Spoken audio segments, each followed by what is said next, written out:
اس میں بھینس کی قربانی شرعاً جائز ہے یا نہیں ہے؟ ہمارے ہاں بچپن سے تو اس میں ہمارے اہل حدیث حضرات بھی یہی کہتے تھے، جو ہم سنتے تھے ان سے، کہ بھینس کی قربانی جائز ہے. ہم ان سے کہتے تھے بھئی اس پہ کوئی حدیث، تو وہ کہتے تھے کوئی حدیث تو نہیں ہے، لیکن اجماعی مسئلہ ہے. تو ہر مسئلے پر حدیث کا مطالبہ ٹھیک نہیں ہوتا، کچھ چیزیں اجماع سے ثابت ہوتی ہیں. تو بھینس کی قربانی بھی بلا کراہت جائز ہے، بھینس گائے ہی کے حکم میں. البتہ آج بعض اہل حدیث علماء اس کا انکار کرتے ہیں. وہ کہتے ہیں ہمیں قرآن و حدیث سے بھینس کی قربانی کا کوئی ثبوت نہیں ملتا، لہذا وہ انکار کرتے ہیں اور کہتے ہیں بھینس کی قربانی جائز نہیں ہے. تو ان کی دلیل کا جواب یہ ہے کہ ہر چیز کے لیے قرآن و سنت سے براہ راست ثبوت کا ملنا ضروری نہیں ہے.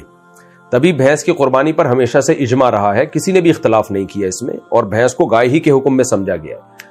اور جب ایک دفعہ کسی مسئلے پر اجماع ہو جاتا ہے نا، تو حدیث میں آتا ہے لا تجتمع امتی علی ضلالہ، میری امت گمراہی پہ کبھی جمع نہیں ہو سکتی. تو جب اجماع ہو گیا، ماضی میں سب کا اجماع تھا، اس پر کوئی اختلاف نہیں تھا. تو اب جا کے ہمارے بعض اہل حدیث بھائیوں نے، علماء نے اعتراض کیا کہ بھئی اس کی کیا ثبوت ہے. بھئی ایک دفعہ جب اجماع ہو گیا تو اب اس کے لیے ثبوت کی ضرورت نہیں ہے، کیونکہ امت گمراہی پہ ایک لمحے کے لیے بھی جمع نہیں ہو سکتی.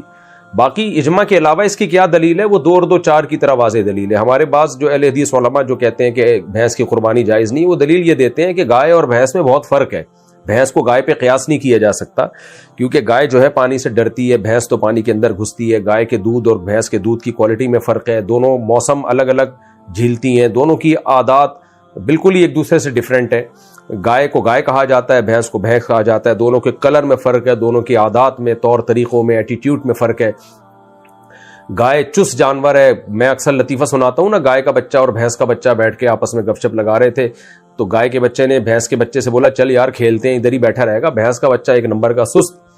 تو گائے کے بچے نے کہا کہ ہم چل دوڑ لگاتے ہیں، دیکھتے ہیں کون جیتتا ہے. بھینس کے بچے سے کدھر اٹھا جائے وہ، کیونکہ بھینس کا بچہ ہے. تو بھینس کے بچے نے کہا نہیں، بیٹھے بیٹھے کھیلتے ہیں. ابے بیٹھے بیٹھے کیا کھیلیں گے؟ تو بھینس کے بچے نے بولا یوں ہلاتے ہیں کان، تو یوں ہلا پھر میں یوں ہلاؤں گا. تو بس یہ ٹوٹل. تو ہمارے اہل حدیث حضرات کہتے ہیں دیکھو اتنا فرق ہے کہ ایک کا ٹوٹل کھیل ہی یہی ہے کہ بیٹھ کے یوں یوں کان ہلاتا رہے گا، اور گائے کا بچہ کیسا ایکٹیو ہوتا ہے، اچھلتا ہے، کودتا ہے.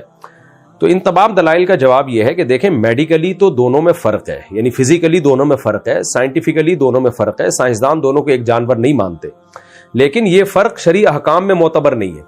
کیونکہ قربانی میں شریعت نے جو بڑا فرق رکھا ہے وہ یہ رکھا ہے کہ چوپایا ہو اور اہلی ہو. اہلی کا مطلب پالتو ہو. تو بھینس بھی گائے کی طرح چوپایا ہے اور پالتو جانور ہے، جگالی کرنے والا جانور ہے اور پالتو جانور ہے. تو پالتو ہونے نہ ہونے کو شریعت نے فوکس کیا ہے. یہی وجہ ہے کہ گائے اگر وحشی ہو، جنگلی گائے ہو، اس کی قربانی جائز نہیں ہے، حالانکہ وہ گائے ہے لیکن چونکہ جنگلی ہے، نیل گائے جسے ہم کہتے ہیں. تو جنگلی ہونا اور وحشی ہونا ایک بنیادی فرق ہے. تو بھینس بھی جیسے گائے پالی جاتی ہے، اس سے منفعت دودھ کی حاصل کی جاتی ہے، جگالی کرتی ہے اور پلتی ہے گھروں کے اندر. اس کو آپ جنگل میں چھوڑ دیں گے یا صحرا میں چھوڑ دیں گے، مر جائے گی یہ. تو یہ ایسے جانوروں میں سے جن کو ہمیشہ سے انسان باندھ کے پالتے رہے ہیں. بکریوں کے ہمیشہ ریوڑ انسان لے کے گھومتے رہے ہیں، جنگل میں چھوڑ دیں گے بھیڑیے کھا جائیں گے اس کو. تو یہ پالتو جانوروں میں سے ہے، یہ وحشی جانور نہیں ہے. تو لاحق کیا ہے، اس کو قیاس نہیں کیا ہے بھینس کو گائے کے اوپر، لاحق کیا ہے، اسی کی جنس میں سے شامل کیا گیا ہے. قیاس ایک الگ چیز ہے، الحاق ایک بالکل الگ چیز ہے. تو بھینس کو اہلی ہونے کی وجہ سے حضرات فقہائے کرام نے گائے میں کے ساتھ لاحق کیا ہے کہ بھئی وہی حکم ہے جو گائے کا ہے. یہ مطلب نہیں ہے کہ دونوں کی جنس جو ہے طبی لحاظ سے اور سائنسی لحاظ سے ایک ہی ہے، اس کا کوئی بھی قائل نہیں ہے. تو مشاہدے کے خلاف ہے. ہاں دونوں کی جنس ایک ہے قربانی کے مسائل کے لحاظ سے، قربانی کے لحاظ سے دونوں کی جنس ایک ہے، کیونکہ وہ بھی اہلی ہے اور یہ بھی اہلی ہے. یہی وجہ ہے کہ بھینسا جو ہے نا، اگر وہ پالتو ہو تو قربانی جائز ہے، اگر وہ جنگلی ہو تو جائز نہیں ہے. اسی سے یوک کا حکم، جو ہمارے جو چترال میں لوگ ہم سے مسئلہ پوچھتے ہیں کہ جنگلی بھینسا کہتے ہیں، انگلش میں شاید یوک کہتے ہیں اس کو، اس کا بھی لوگ چترال سے مسئلہ پوچھتے ہیں کہ اس کی قربانی جائز ہے یا نہیں ہے. تو بھائی اگر یہ پالتو ہے تو جائز ہے، پالتو نہیں ہے تو جائز نہیں ہے. تو پالتو ہونے کو، چوپائے میں پالتو ہونے کو شریعت نے فوکس کیا. پالتو کا مطلب یہ نہیں کہ بلی بھی پالتو ہے تو آپ اسی کو کاٹ دیں.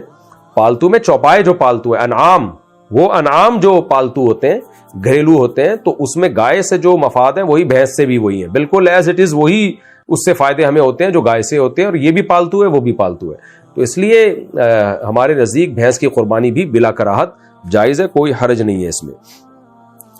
اور اچھا یہ مسئلہ اختلافی اب بن گیا ہے، تو اس میں کسی پر طنز کرنا جائز نہیں ہے. لوگ میرے کلپ چلا چلا کے پھر طنز کر رہے ہوتے ہیں، تو اس لیے ہم تو وہ جو ایک دلیل کے لحاظ سے مضبوط بات تھی وہ میں نے آپ کے سامنے رکھ دی ہے. کہ کوئی حرج نہیں ہے، بھینس کی قربانی ہو، بھینسے کی قربانی ہو، گائے کی قربانی ہو، تو سب جائز ہے۔ جتنا بھی بوڑھا جانور ہو قربانی ہو جاتی ہے۔ ہاں اتنا بوڑھا ہے کہ بیچارہ چل پھر ہی نہیں سکتا، بس آپ نے تسبیح کے لیے ہی اس کو بٹھا دیا، اب اللہ اللہ کیا کرو بیٹھ کے، تو قربانی اس کی نہیں ہوگی۔ باقی بوڑھا ہونے سے کوئی فرق نہیں پڑتا۔ گابھن جانور کی بھی قربانی ہو جاتی ہے، گائے جس کے پیٹ میں بچہ ہو، اونٹنی جس کے پیٹ میں بچہ ہو، اس کی بھی قربانی ہو جاتی ہے، اس سے کوئی فرق نہیں پڑتا۔ البتہ بچہ جب نکلے گا تو پھر اختلافی مسئلہ ہے۔ باقی یہ کہ اس کے پیٹ میں اگر بچہ نکل آئے تو پھر کیا کیا جائے گا؟ اس بچے کو بغیر ذبح کیے کھا سکتے ہیں؟ اگر زندہ بچہ، پورا بچہ نکل آئے تو اس میں دو رائے ہیں فقہا کی، اختلافی مسئلہ ہے۔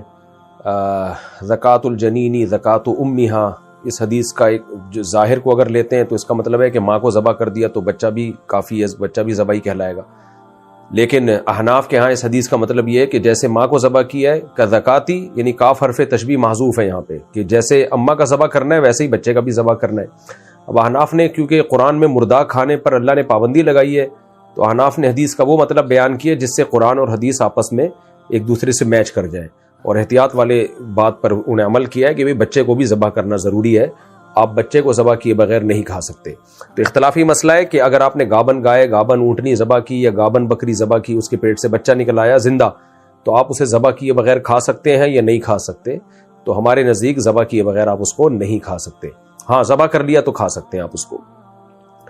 تو یہ کچھ مسائل تھے قربانی کے، اور بھی کچھ مسائل ہیں جو بہت زیادہ لوگ پوچھتے ہیں۔ سینگ ٹوٹا ہوا ہے، تو جانور کا سینگ اگر لڑائی کے دوران ٹوٹ گیا ٹکر وغیرہ کے، اور اتنا جڑ سے ایسا اکھڑ گیا کہ اس سے اس کا دماغ ہی ہل گیا ہے، تو پھر تو اس کی قربانی جائز نہیں ہے۔ نارملی جو سینگ کی گھسائی کی جاتی ہے یہ بڑا تکلیف دہ عمل ہے، نہیں کرنا چاہیے ایسے، لیکن بہرحال اس سے چونکہ جانور کے دماغ کو کوئی نقصان نہیں ہوتا، تو بغیر سینگ والا جانور بھی آپ بلا کراہت ذبح کر سکتے ہیں، اس میں کوئی گناہ نہیں ہے، چاہے وہ اس کا سینگ شروع سے ہی کاٹ کے ختم کر دیا گیا ہو یا بعد میں کاٹا گیا ہو، اس سے کوئی فرق نہیں پڑتا۔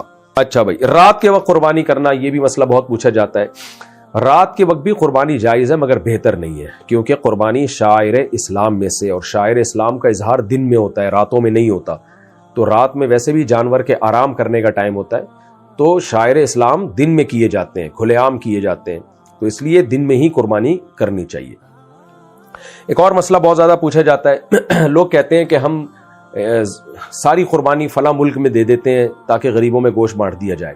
ٹھیک ہے، اچھی بات ہے، آپ غریبوں میں گوشت بانٹیں، آپ کریں، لیکن بالکل اپنے گھر میں قربانی ہی نہ کرنا یہ بھی غلط ہے، کیونکہ قربانی کا بنیادی مقصد صدقہ نہیں ہے، قربانی کا بنیادی مقصد ہے سنت ابراہیمی کو زندہ کرنا، اور پھر اس دن اللہ کی طرف سے ضیافت ہو اور آپ اللہ کی دعوت پہ گوشت کھائیں۔ تبھی تو اللہ نے 4 دن کا روزہ حرام کر دیا، 3 دن بقرعید کے اور چوتھا دن بھی ایام تشریق کا۔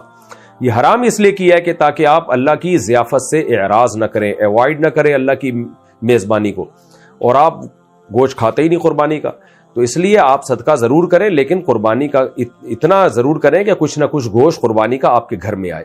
تو اپنے گھر میں بھی قربانی کا ایک حصہ لازمی کرنا چاہیے، ایک چھوٹا سا دمبا کر لیں، بکرا کر لیں، یا گائے کا ایک حصہ یا اونٹ میں ایک حصہ ڈال لیں، تاکہ آپ کے گھر میں بھی قربانی ہو۔ پھر آپ کو اللہ نے زیادہ وسعت دی ہے تو دوسرے ملکوں میں بھی کریں، غزہ میں کریں آپ قربانی۔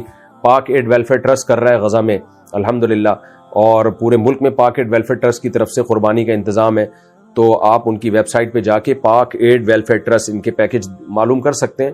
لیکن اپنے گھر میں بھی آپ نے قربانی لازمی کرنی ہے، بالکل ہی ایوائڈ کرنا کہ گھر میں قربانی کا گوشت ہی نہ آئے، یہ بالکل مناسب نہیں ہے، اللہ کی ضیافت سے ایک قسم کا یہ اعراض ہے۔